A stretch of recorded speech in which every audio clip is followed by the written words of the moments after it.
Hi everyone! Welcome back to my channel. So for today's video, ay gusto ko lang i-share sa inyo itong napakayami, healthy chocolate chips banana bread. So ayan guys, paano ko ba ito ginawa? So panoodin po ninyo ang buong video kung paano ko ito ginawa.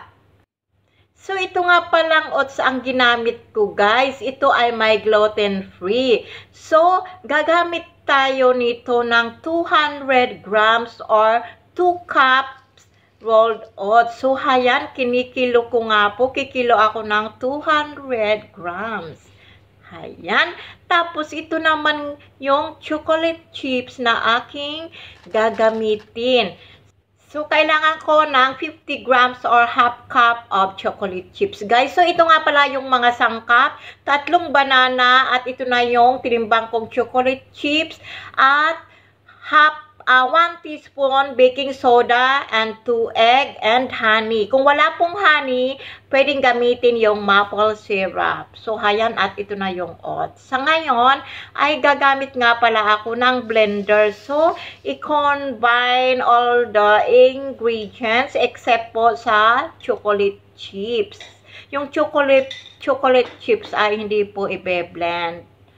Ayan, linagay ko na ang buong ingredients, guys. So, ito ay 1 teaspoon baking soda at linagyan ko din ng kaunting asin yan. So, yung pinakalas yung honey at kung walang honey, pwede yung maple syrup. So, ngayon, i-blend natin. So, hindi pwedeng i-blend to, guys, ng pinong-pino. Dapat yung katamtaman lang, wag pinong-pino.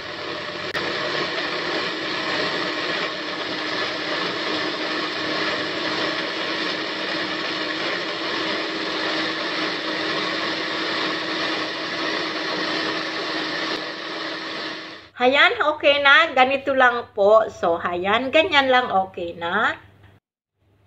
Tapos, linagay ko na nga pala doon sa loaf lined with parchment paper, guys, yung lutuan.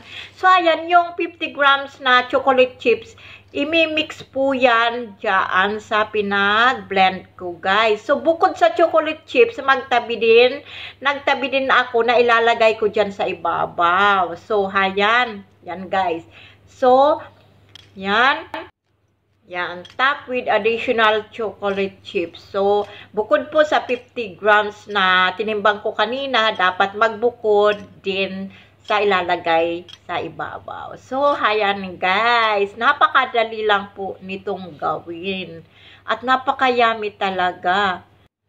So, ngayon ay i-bake po natin. Pinasok ko na nga pala ito sa oven at dinagay ko sa 350 degrees for about 30 or 35 minutes pong lutuin. So, after 35 minutes, heto na siya, guys. Lutong-luto na yung ating oats banana bread. So, napaka-healthy at yummy talaga nito, guys. So, hayan, ibaba ko muna kasi ang init. So, let cool down 20 minutes, guys. So, bago po natin ikat yan. So, para po make sure na lutong-luto na, pwede pong tusukin ng toothpick or chopstick.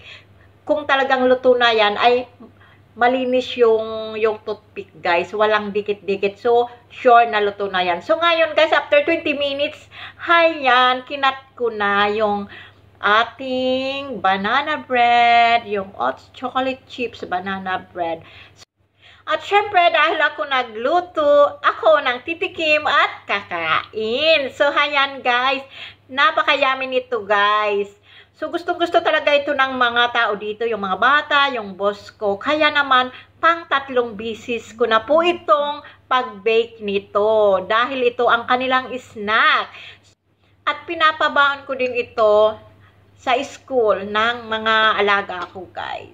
So, hayan, kung gusto nyo guys na mag-try, go lang po. So, hayan, hanggang dito na lang po ang aking video. Thank you for watching everyone. Bye! See you next vlog!